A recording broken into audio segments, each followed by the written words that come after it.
Hi എല്ലാ കൂട്ടുകാർക്കും നമ്മുടെ ഒരു പുതിയ വീഡിയോയിലേക്ക് സ്വാഗതം.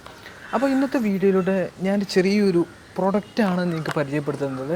ഞാൻ എൻ്റെ ചാനലിൽ ഒരുപാട് മുമ്പ് ഈ DSLR ഞാൻ ക്യാമറ വാങ്ങിച്ചു എന്ന് പറഞ്ഞിട്ട് ഒരു അൺബോക്സിങ് റിവ്യൂ ഉണ്ടായിരുന്നു. പല ആൾക്കാരും അതിൽ പല പ്രശ്നങ്ങളാണ് കണ്ടത്. ഒരുപാട് പേര് ആ വീഡിയോയിൽ കമൻറ്റ് ചെയ്തിട്ടുണ്ടായിരുന്നു. ഇപ്പോഴും ആ വീഡിയോ നന്നായിട്ട് ഓടിക്കൊണ്ടിരിക്കുന്നു. ആ വീഡിയോനകത്ത് ഒരുപാട് പേര് കമൻറ്റിലൂടെ നേരിട്ടും ചോദിച്ചതാണ് അതിനകത്ത് എക്സ്റ്റേണലായിട്ട് മൈക്ക കണക്ട് ചെയ്യാൻ പറ്റുമോ എന്നുള്ളതാണ്. അത് പല ആൾക്കാർക്കും ഡൗട്ട് ഉണ്ടായിരുന്നു. പക്ഷേ ഡയറക്റ്റായിട്ട് നമുക്ക് അതിനകത്ത് മൈക്ക കണക്ട് ചെയ്യാൻ പറ്റില്ല. അതിന് നമുക്കൊരു ചെറിയൊരു കേബിൾ ഉപയോഗിക്കണം. അതാണ് എൻ്റെ കയ്യിലുള്ളത്. ഞാൻ ഫ്ലിപ്കാർട്ടിനകത്ത് വാങ്ങിച്ചിട്ടുള്ള ഒരു ചെറിയൊരു കേബിളാണത്. അപ്പോൾ ഇത് അതിനകത്ത് കണക്ട് ചെയ്യുന്ന ചെറിയൊരു രൂപമാണ് ഞാൻ നിങ്ങൾക്ക് ഇന്നത്തെ വീഡിയോയുടെ കാണിച്ചു തരാനായിട്ട് പോകുന്നത്. അതിനകത്ത് ഇതിൻ്റെ പേര് ഞാൻ എന്താണെന്ന് പറഞ്ഞു അത് ഡിസ്ക്രിപ്ഷനിൽ നോക്കിയിട്ട് നിങ്ങൾക്ക് നോക്കാവുന്നതാണ്.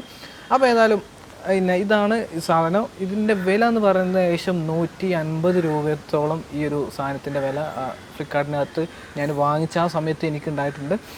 അപ്പോൾ ഏതായാലും ഇത് എങ്ങനെ കണക്ട് ചെയ്യാമെന്നുള്ളതാണ്. ഇതിനകത്ത് നമ്മൾ ഈ ഒരു ബോയോടെ M1 മൈക്കാണ് ഞാൻ ഉപയോഗിക്കുന്നത്. അപ്പോൾ ഇത് നമ്മൾ ഡയറക്റ്റായിട്ട് DSLR കണക്ട് ചെയ്യുമ്പോൾ അതിൻ്റെ സൗണ്ട് ക്വാളിറ്റി എങ്ങനെയുണ്ടെന്നുള്ളത് നോക്കാം. ഓൾറെഡി ഇത് മൈക്ക് ഡയറക്റ്റായിട്ട് കണക്ട് ചെയ്തുകൊണ്ട് ഞാൻ 1-2 വീഡിയോസ് എടുത്തിട്ടുണ്ടായിരുന്നു.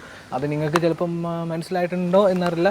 എന്നാൽ ഈ വീഡിയോൻ്റെ കൂടെ നമ്മൾ ഇതിനകത്ത് നമ്മൾ ഡയറക്റ്റായിട്ട് ചെയ്തിട്ടുള്ളൊരു ചെറിയൊരു വീഡിയോ 3-4 വീഡിയോസ് നമ്മൾ ഉൾപ്പെടുത്തുന്നതായിരിക്കും. അപ്പോൾ ഏതായാലും ഈ വ്ളോഗിംഗ് ഒക്കെ ചെയ്യാനായിട്ട് ഈ ഒരു ഡയറക്റ്റ് മൈക്ക് ഉണ്ടെങ്കിൽ ഒരുപാട് ഉപകാരമായതിനെ. കാരണം ജിമ്പൽ ഉണ്ടെങ്കിൽ ഒന്നുകൂടി നന്നായിരിക്കും. അപ്പോൾ നമുക്ക് DSLR എങ്ങനെ ഈ ഒരു മൈക്ക് വെച്ചിട്ട് ഇതിൻ്റെ ഒരു ക്വാളിറ്റി കാര്യങ്ങളൊക്കെ നമുക്കൊന്ന് നോക്കാം.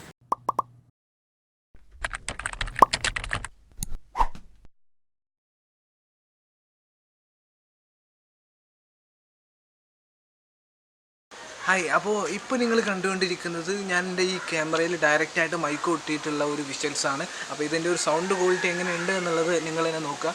നമ്മൾ ഈ ഒരു വ്ളോഗിംഗ് ഒക്കെ ചെയ്യാനോ അല്ലെങ്കിൽ ഒരു ഇൻ്റർവ്യൂ അല്ലെങ്കിൽ ഒരു കറണ്ട് മറ്റെന്തെങ്കിലുമൊക്കെ ചെയ്യുകയാണെങ്കിൽ ഇത് ഏറെ ഉപകാരപ്പെടും. വ്ളോഗിംഗ് ചെയ്യാനാണെങ്കിൽ പറ്റും. പക്ഷേ എന്താ വെച്ചാൽ ജിമ്പിൽ വേണം DSLRന്. പക്ഷേ ഇതിന് സ്ക്രീന് റൊട്ടേറ്റ് ചെയ്യാൻ പറ്റാത്തൊരു ക്യാമറയാണ്. അങ്ങനെ നോക്കുമ്പോൾ പിന്നെ അത്ര പോരാ. എന്നാൽ പോലും എന്താ പറയുക, ഈ ഒരു ഡയറക്റ്റായിട്ട് നമ്മൾ ക്യാമറ കുത്തിയിട്ടുള്ള ഒരു ഇത് എന്ന് പറയുന്നത് അത് വളരെയധികം പ്രധാനപ്പെട്ടിട്ടുള്ള ഒന്നാണ്. അപ്പോൾ ഇതിൻ്റെ സൗണ്ട് ക്വാളിറ്റി എങ്ങനെയുണ്ടെന്ന് നോക്കുക. കാരണം നമ്മൾ ഒരുപാട് പേര് എന്നോട് ചോദിച്ചതുകൊണ്ടാണ് ഞാൻ ഈ വീഡിയോ ചെയ്തത്. കാരണം ഞാൻ ഈ ഒരു അഡാപ്റ്റർ വാങ്ങിയിട്ട് ഏകദേശം ഒരു മാസത്തോളമായി. അത് ചെയ്യേണ്ടതെന്ന് വിചാരിച്ചിട്ടായിരുന്നു. അപ്പോൾ ഒരുപാട് പേരുള്ള സംശയങ്ങൾക്ക് ഇതുകൊണ്ട് ഉണ്ടാവട്ടെ എന്ന് ഞാൻ പറയുന്നു.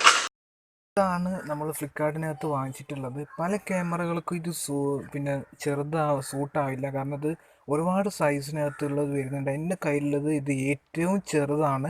അപ്പോൾ പിന്നെ ഞാനിത് 3 തവണ ഇത് വാങ്ങിച്ചിട്ട് ഫ്ലിപ്കാർട്ടിൽ നിന്ന് വീണ്ടും മടക്കി അയച്ചു. അപ്പോൾ എനിക്ക് രണ്ടാമത് പിന്നെ ഇത് ചെയ്തു. അപ്പോൾ ഇവിടെയാണ് നമ്മൾ പിന്നെ ഈ ഒരു മൈക്ക് നമ്മൾ കണക്ട് ചെയ്യേണ്ടത്. ഡയറക്റ്റായിട്ട് എൻ്റെ ബോയോടെ മൈക്ക് ഇതിനകത്ത് നമുക്ക് കണക്ട് ചെയ്യാൻ പറ്റില്ല. അപ്പോൾ ഈ ഒരു സാധനം, ഈ ഒരു കേബിൾ ഇതുണ്ടോ, ഇവിടെയാണ് എൻ്റെ ക്യാമറയിൽ മൈക്ക് കുത്തുന്ന സ്ഥലം. ഇത് നമ്മൾ നേരെ ഇവിടെ കണക്ട് ചെയ്യുക. ഇവിടെ കണക്ട് ചെയ്തിട്ട് ഇവിടെ ഈ ഒരു ഇതിൽ നമ്മൾ മൈക്കയുടെ മറ്റേ ഓപ്ഷൻ കണക്ട് ചെയ്താൽ നല്ല ക്വാളിറ്റിയുള്ള ഒരു സൗണ്ട് നമുക്ക് ഇതിനകത്ത് കിട്ടും.